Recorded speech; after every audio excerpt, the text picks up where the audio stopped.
Hello and welcome to the Business of Meeting podcast. I'm your host, Eric Rosenberg. Over the years, I've had the privilege of helping businesses in the meetings and event industry grow and succeed. And I'm excited to share that experience with you. If you feel alone and overwhelmed, and if you're looking to take your business to the next level, improve your strategy and sales, and connect with like-minded professionals, you are in the right place. I invite you to visit eventbusinessformula.com and join our community of event business owners dedicated to exponential growth. Now let's dive into today's episode. Hello and welcome to a new episode of the Business of Meeting podcast. Today, I'm absolutely delighted to speak with someone I've been trying to have for quite some time.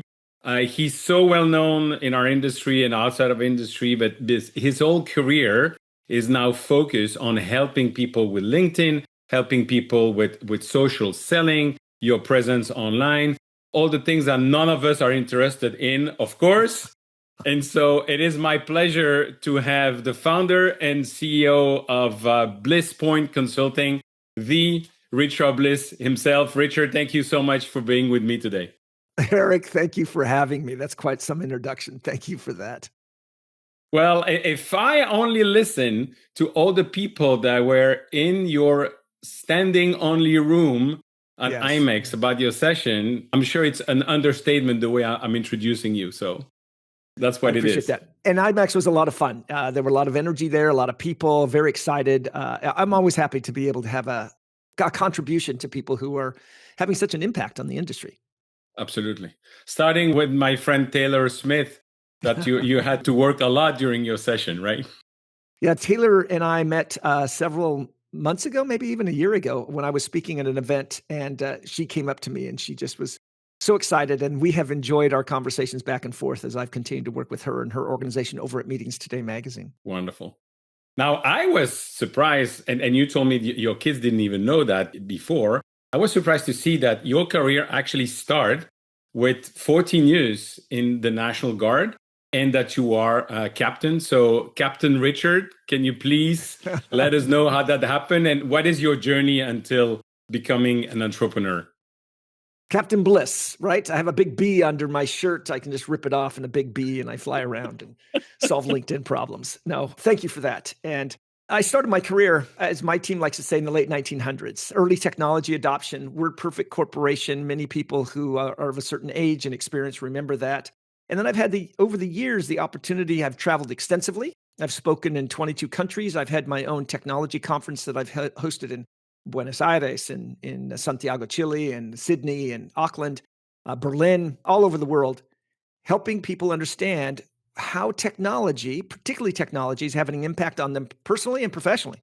In today's world, that means I'm doing that with LinkedIn and even generative AI, and how, as individuals, how this is impacting us. How do we take advantage of this?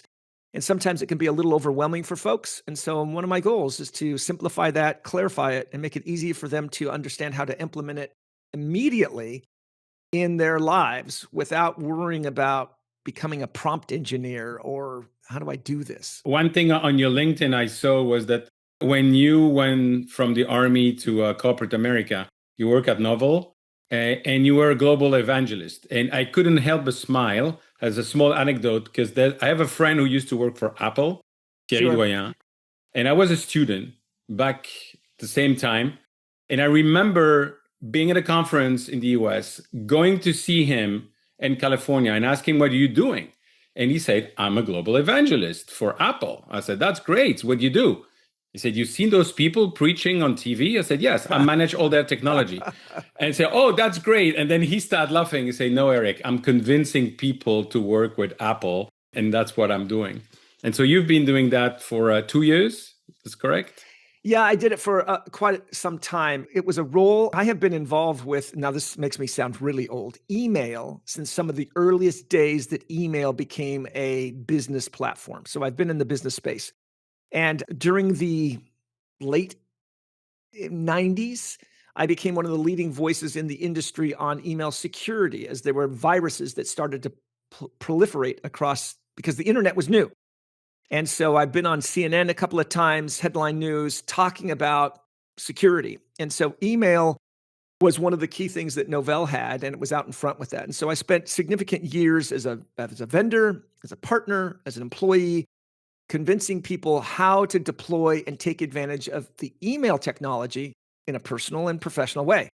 And so in today's world, I'm kind of doing the same thing that I've been doing for a very long time. The technology continues to change, but the need to have somebody help me understand how to apply that to my business continues to be needed because and especially the speed, it's sped up, right? We're seeing so much, especially with AI right now.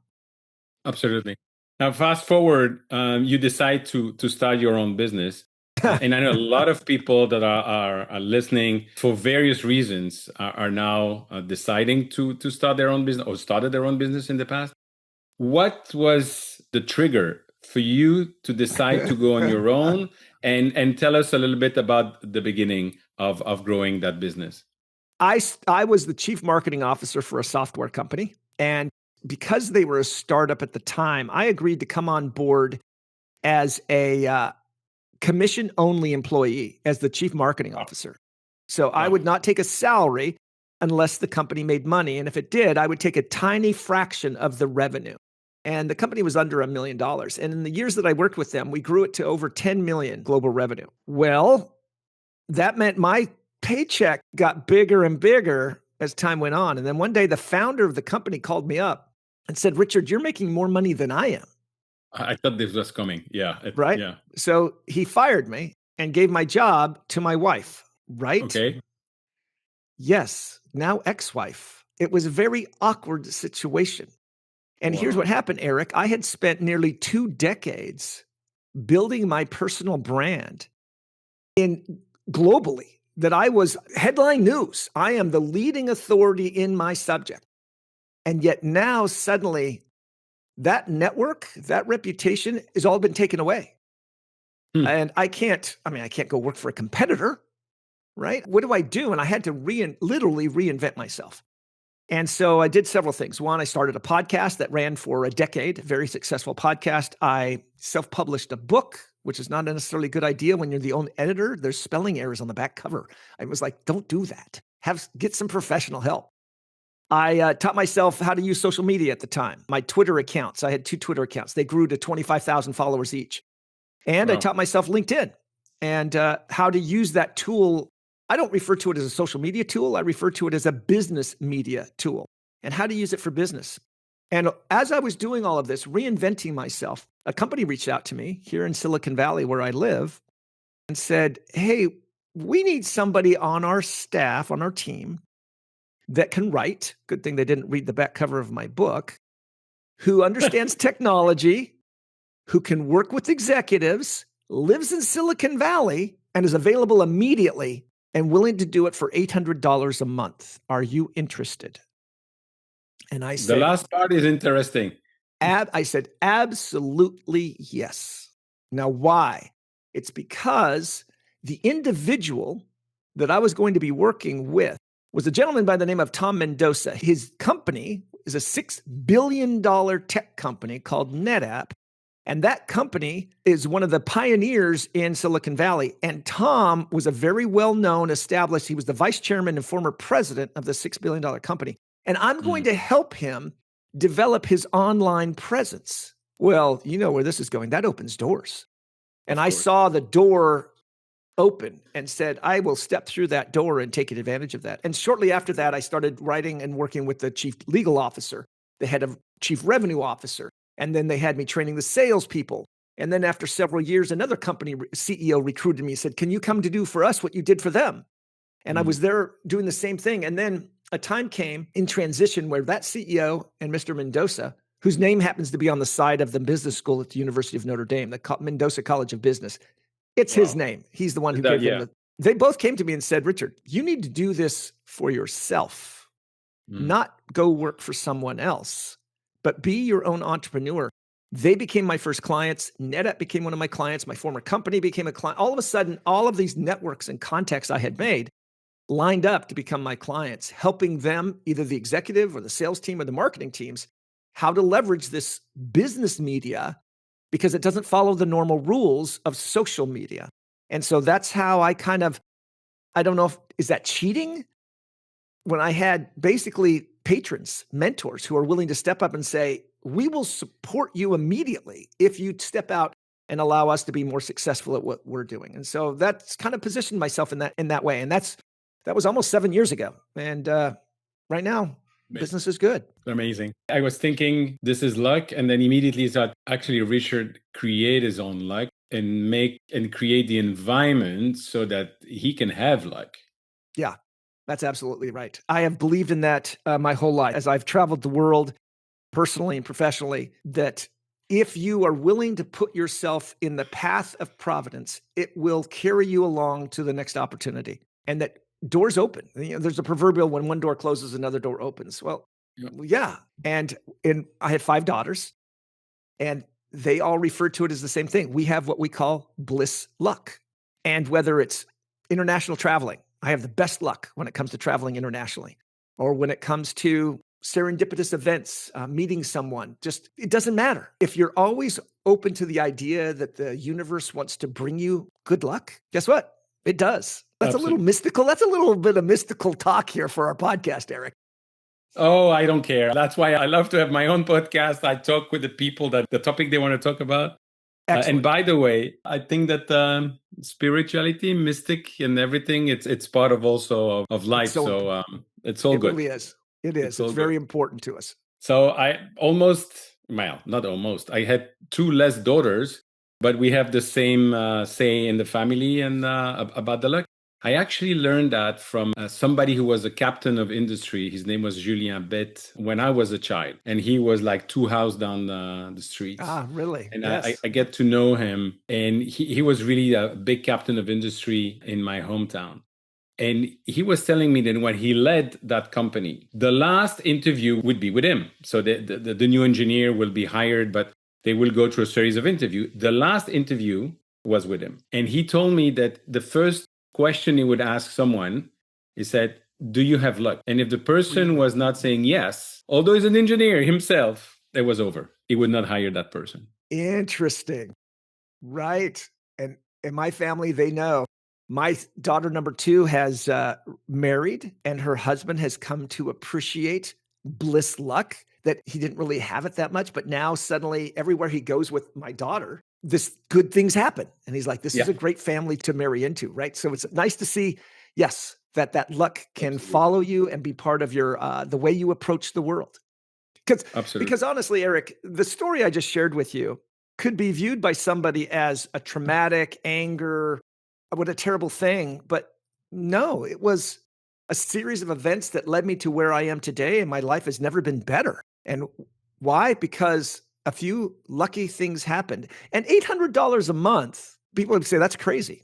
Well, except for suddenly I put myself on a path that $800 was they're going to pay me to get access to a whole world that normally I would have never had access to. I'll take it, right? Somebody's going to pay me to get on that train. I'll get on that train. Absolutely. And now you started business, you're focusing on helping people, social selling, LinkedIn. One of the things that you mentioned is that the digital first leadership, that why for you visibility is the new credibility. And if you can elaborate on that and basically give your advice for small business owners, because obviously for large corporation and big C-level, it sounds obvious, it sounds easy. What about for small business owners? What does it mean for us? I think small business owners have an advantage here. And here's why, is that as you talk about the big companies that I have worked with, one of the challenges they face with is that oftentimes those executives, those leaders that I work with, they have built their career with other people managing their messaging, managing their brand. The PR person writes the press release. The executive communication person writes their speech. The person writes their blog. Very seldom are they in a position to actually have an authentic voice, particularly online. Small business owners, instead, oftentimes their authentic voice is their business voice. It is who they are. And they are in a position to tell their story from their own voice rather than filtering it through a corporate speak. And the tools today, generative AI and LinkedIn, means that they can reach an audience with no gatekeepers. They don't have to spend significant money. They don't have to compete. The book that I wrote, the book Digital First Leadership that you just referenced recently, but that book that I wrote many, many years ago that I self-edited, self-wrote, published, it was called Stealing the Show. And the idea was how to teach individuals or small businesses to be nimble and compete against the big boys who have bigger budgets, bigger capabilities. But how do you steal the show? How do you dance through that so that your efforts are so tightly focused? I have been part of those big organizations, and oftentimes they have conflicting demands, multiple products. When I was that evangelist that we talked about, my product only represented 10% of the company's revenue. And yet my budget represented 0.5%, 1% of the company's budget for advertising and marketing. So because, hey, no, we got to go spend it on the big product. Well, wouldn't you know it? It was my little product that ended up being the one that just drove so much awareness and was out there. My point here is that you can use techniques and tools today as a small business owner to get in front of an audience. This is a question I asked. I asked it at the IMEX event. Raise of hands, how many have a Facebook account? And a bunch of hands went up. And then I said, how many don't have a Facebook account? And a bunch of hands went up. How many don't have TikTok? Hands went up. Don't have X? Hands went up. Don't have LinkedIn? Not a single hand went up. I remember. Right? And that means that why should we be on LinkedIn as a small business owner? Because that's where our customers are. Now, if you're in the mortuary business, there's a really good chance that your customers are all dead. But the people taking care of the dead person has a LinkedIn account. And that's a terrible analogy, Eric. But my point here is that almost every business. Now, as you move down the skill set, blue collar, your plumbers, your electricians, okay, their customers aren't looking for them on LinkedIn. And yet, I was speaking to a business owner the other day who had a sales rep. So it wasn't a tiny company. And they had a sales call that they wanted the owner to sit in on Friday. On Thursday, the sales rep canceled the meeting. And when the owner asked why, they said they looked at your LinkedIn profile and they didn't think you looked very professional. So they went with somebody else who was more professional. Ouch. And this business owner called me and says, I never want that to happen again. When people say, well, I'm not really spending time on LinkedIn, I tell them, yeah, you are. You just don't know it. Every day, people are looking at your LinkedIn profile almost every day, and they're judging you and your professionalism and your business acumen and everything based on how you present yourself online, and LinkedIn's where you present itself. They might not find your blog, but they'll find your LinkedIn profile. Absolutely. And reverse of what you said, the opposite, I think, is it's also true as the fact that when you are going to have a meeting with someone, there is no such thing as cold call anymore, because you can find information on that. But the other aspect for me, which I'm very annoyed, and when I have that, I delete the connection, is XYZ will reach out to me. We have so and so in common. I'd love to be connected. And when I unfortunately accept the connection, the next thing you know is that I have this about them and it's called a pitch slap. Right. You get pitch slapped, right? Yeah. And I disconnect with you immediately. Immediately. So what is your advice? Do you have like a formula and to engage on LinkedIn? As a small business or as a business person at all, the first time I encounter you should not be you asking me for something, right? We meet and you start immediately asking me you're a salesperson. So you're asking me for a connection request. You're asking me to open an email. You're asking me to take a phone call. You're asking me to take some time. You're asking me to give up some information about my company so you can sell me. You're asking. And that is not how we build legitimate relationships. We give something. You and I are having a conversation right now, partly because I gave something, didn't I? Totally. I gave a presentation. I gave some information. And so you then asked back. We kind of started into this relationship. Now, what's interesting is that in the English language, and you speak multiple languages, and so in the English language, the concept of attention is framed in a financial transaction. I pay attention to you. I spend time with you. It is a financial transaction. And in English, and especially American culture, if I pay for something, what do I expect back? To get what I want. I want something of equal or greater value. Yeah. So when someone pays attention to us in our culture, there is a very subtle need to reciprocate in some way. Now, you know this, Eric. If you meet someone for the second time and they remember your name and you don't remember their name, you feel indebted to them. Again, financial. I have a question. You speak what languages? Fluently French, Dutch, and English, and I have bases in Spanish, Italian, and German. Okay, so in Dutch, how do you convert the concept of paying attention? How is it said? Oof, that I would not know. I would How about say French? How about French? The same thing. Payer attention. Pay attention? Faire attention. It's more do. Faire attention. Do attention. And in Spanish, dar atención. Give it, gift it, right? I was just speaking to somebody, Mandarin. It's to go with the flow. I spoke to somebody about a Jamaican. They said it's to tune in. All of these different words imply that the concept of attention is a very different concept. It's a giving, it's a mutual, but in English, and particularly in American culture, it is a financial transaction. I'm going to pay you something and I expect something back. What does that have to do with small businesses and LinkedIn? When it comes to business on LinkedIn, don't try to get something without paying first. It's just it's not going to work. How do you pay on LinkedIn? Leave a comment on their post. Pay attention. Like something that they said. Pay attention. Reference them. Refer them. Do something to pay forward into this relationship that you wish to have, so that when the time comes for you to ask for that connection request, to ask for that referral, that they are now inclined to rebalance the relationship to deliver back the value equal to what you have asked for, that you have been given. This is a radical concept for us to think about. We do it naturally, but on LinkedIn, you have to do it almost artificially. You have to say, okay, if I was in a networking event, would I go around and demand that everybody takes my business card and calls me? Here's my business card. Right? You've seen the movie Groundhog Day? Yes.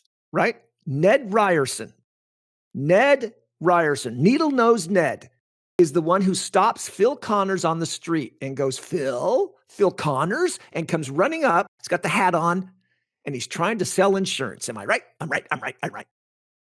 I think of him so often when you just describe the behavior of people on LinkedIn. Sell. I'm like, I don't know you. And we have no reason to be in a relationship until you give me something. Nope, Ned was just trying to. Right. So don't be Ned Ryerson. That's an excellent example. And then when you look at it as well, it's going back to Dale Carnegie or to marketing principle, pay attention or pay. But it's really, it's about them. It's not about you.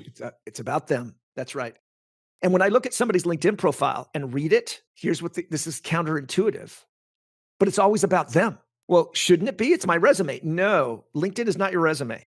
LinkedIn is the first step into introducing yourself and finding a way to give value to the other person. Well, how would I do that with my profile?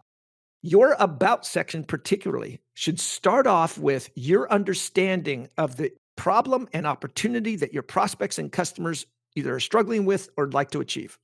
Not once upon a time in the late 1900s, I started my career and here's what I did. And when I was a child, I decided No, nobody cares. All they care about is what can you do for them? And sometimes our audiences believe that the people listening right now believe, well, I've been doing this for 30 plus years. Great. We just had this conversation. You've been doing this since the late 1900s. That is not impressive to a new generation of people who don't remember the late 1900s, the previous century, and yet you're living in it. Well, it gives me seniority, experience. No, it doesn't. It just says you're old. Or a young person who's starting off saying, hey, I just recently graduated from the university. I'm really looking forward to working in this space. In other words, I don't know what I'm doing, and I'm going to practice on you. We need to take our language and make sure it focuses on the value we bring to the other person who's listening, our prospect, our customer, our partner, maybe our employees. Instead of, here I am, no, here's what I can do for you. And it's not even a sales pitch. It's a value pitch. I understand your challenge. I understand your opportunity. Let me talk to you about how you can achieve that. And so that's a really mental change that people need to make when it comes to their LinkedIn. Very interesting. And when you have that, because I know you speak as well about the power of teams and to really increase visibility for events, visibility for sales.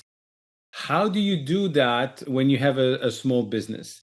Do you have a network of people? Do you have like this LinkedIn pod? How do you increase that visibility and basically making sure that you're not the only one to reach out and to speak about the events or what you're doing? Let's define the word pod because it's very important in today's context because of some situations that have happened in the last 10 days on LinkedIn. Pods, for those people who are listening, are groups of people who come together to artificially increase the exposure by commenting and engaging to drive up awareness and reach. LinkedIn last week came out and said in a video that they are aggressively going after these pods to penalize them. It is explicitly against their terms of service. Mm-hmm. Okay. I even had somebody text me a few minutes ago just saying, what about what we're doing? I encourage people of like-mindedness and that have a common purpose to work together, to talk to each other on LinkedIn, to have conversations. That's not a pod.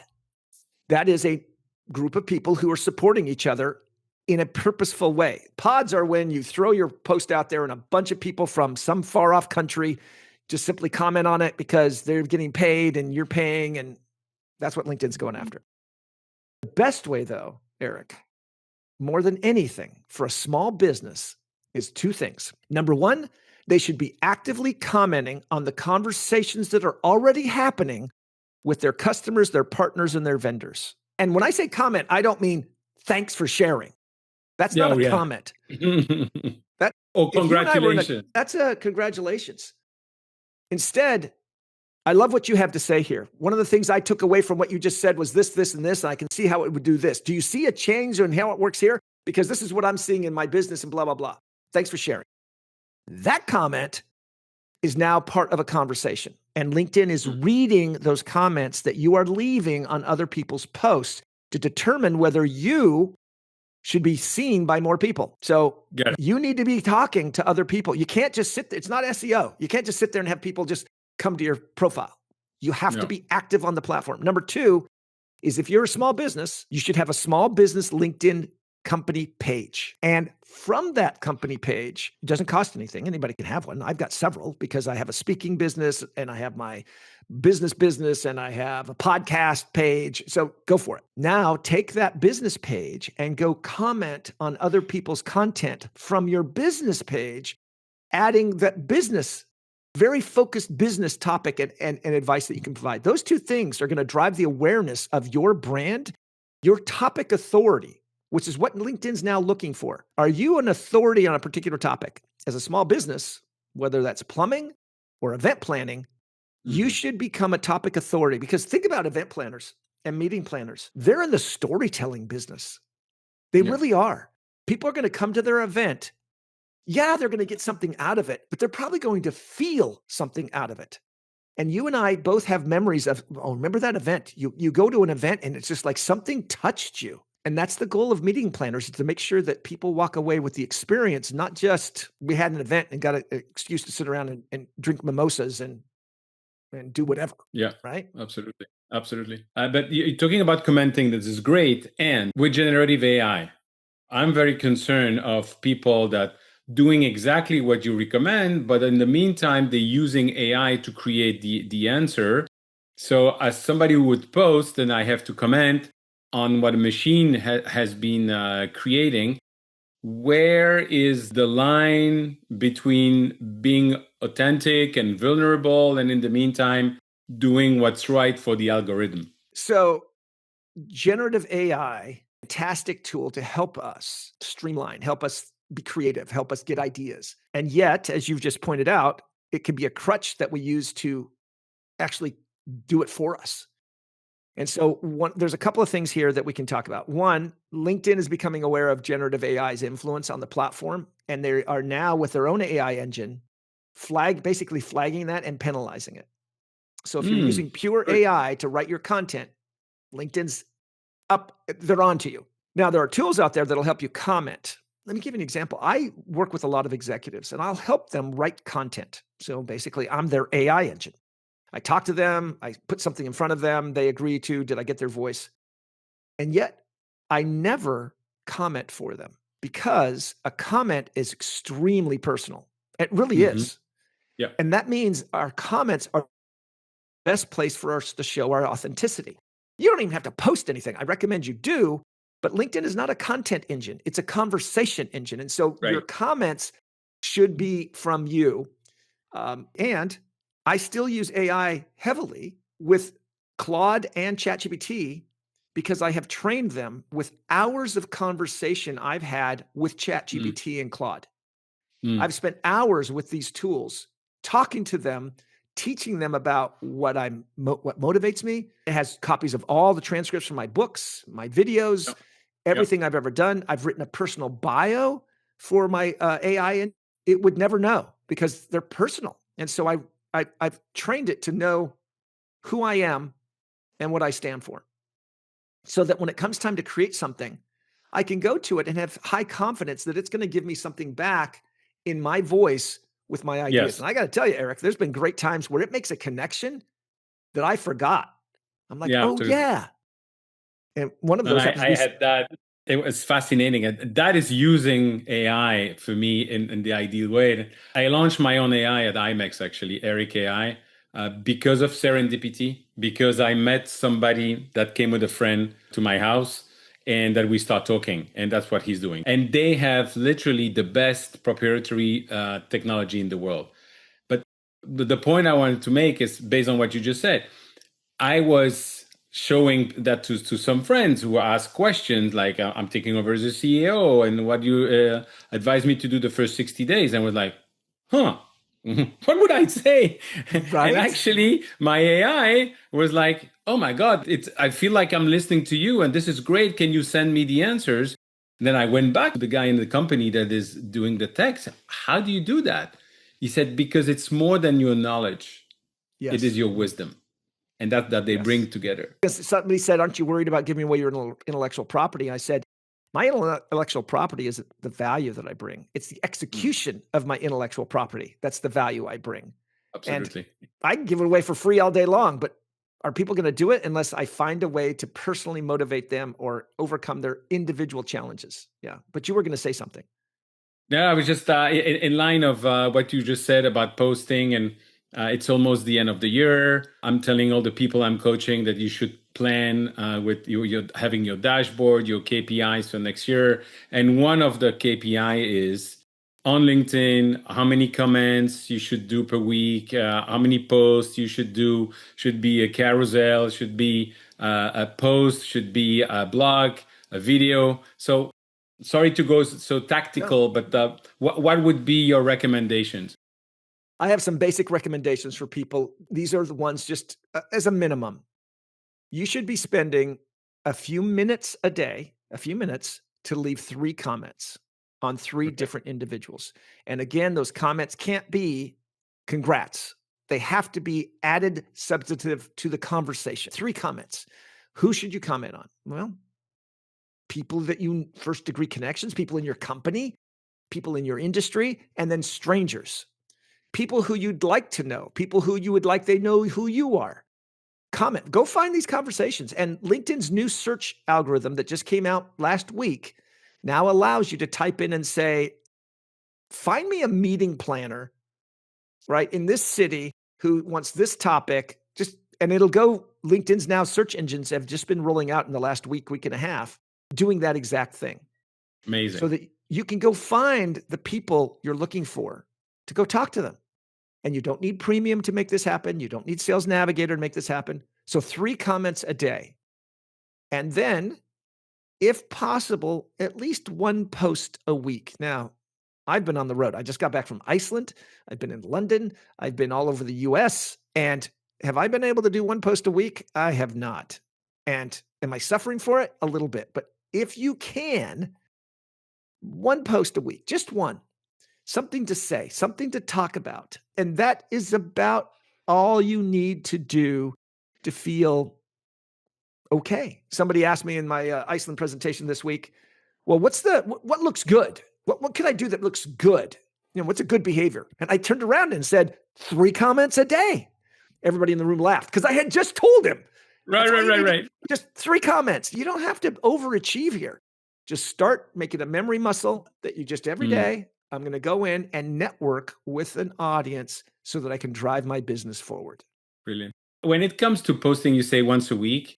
Is it then bad to aim at once a day or? If you post once a day, LinkedIn will penalize your posts and drop your reach by about 45% because LinkedIn's all about a conversation. And it's like, you started a conversation yesterday. Don't you want to continue that conversation at least for a little while?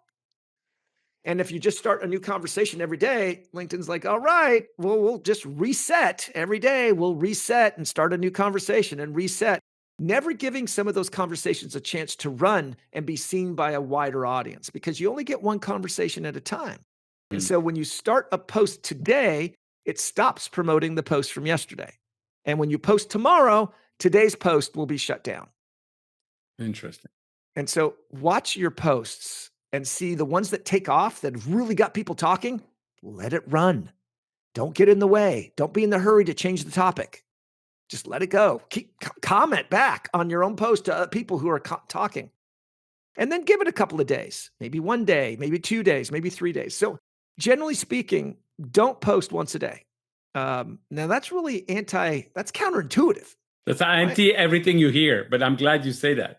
Yes, but so many people teach that more is better. And on LinkedIn's like, more is not better. And certainly don't post more than once a day because the first time you post during the day, that's your first conversation.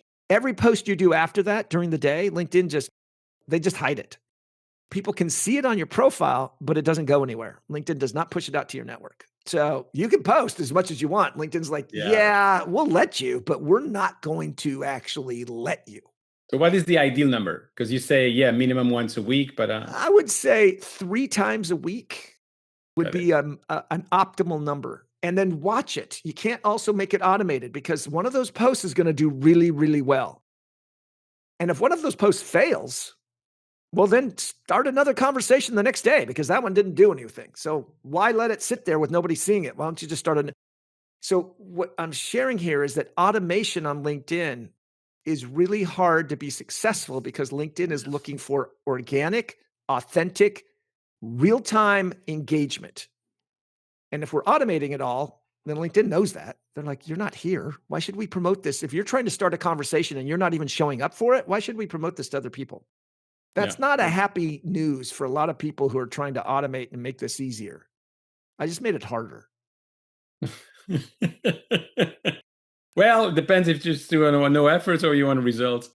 Richard, I cannot let this conversation end without asking you what you think about AI and events. Mark Cuban tweeted in June that one of the profession of the future will be event professionals because people would want more and more to come in person.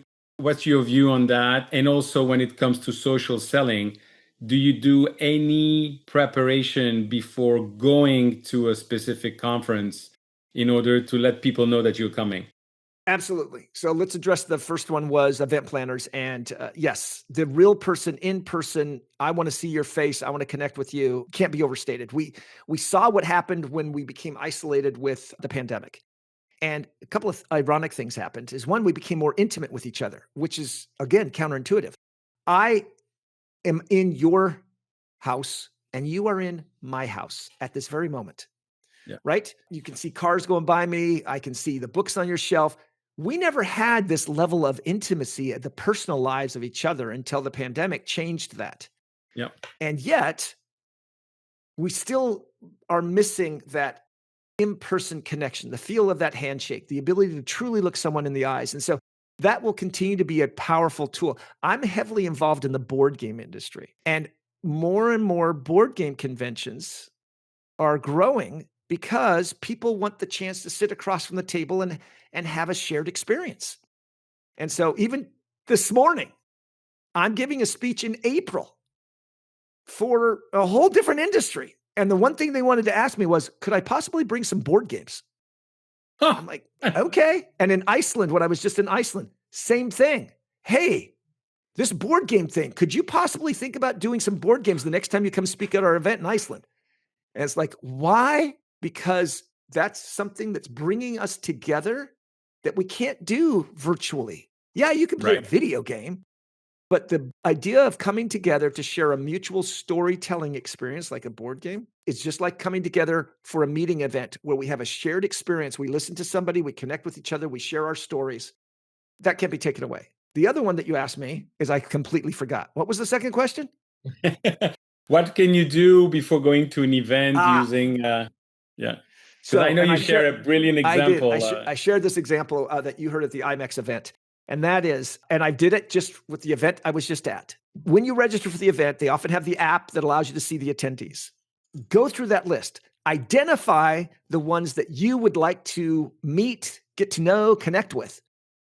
And now, this is what my team did. So 2 weeks before an event in Las Vegas, they identified that of the attendees, 100 of them were prospects for our business. So for 2 weeks, they started engaging with them on LinkedIn following 3 rules. Rule number 1, don't talk about the conference. Rule number 2, don't talk about our business. And rule number 3, do not, under any circumstances, send a connection request. Okay? Very counterintuitive. And yet when my team walked into that conference, 100 people, they said they felt like rock stars.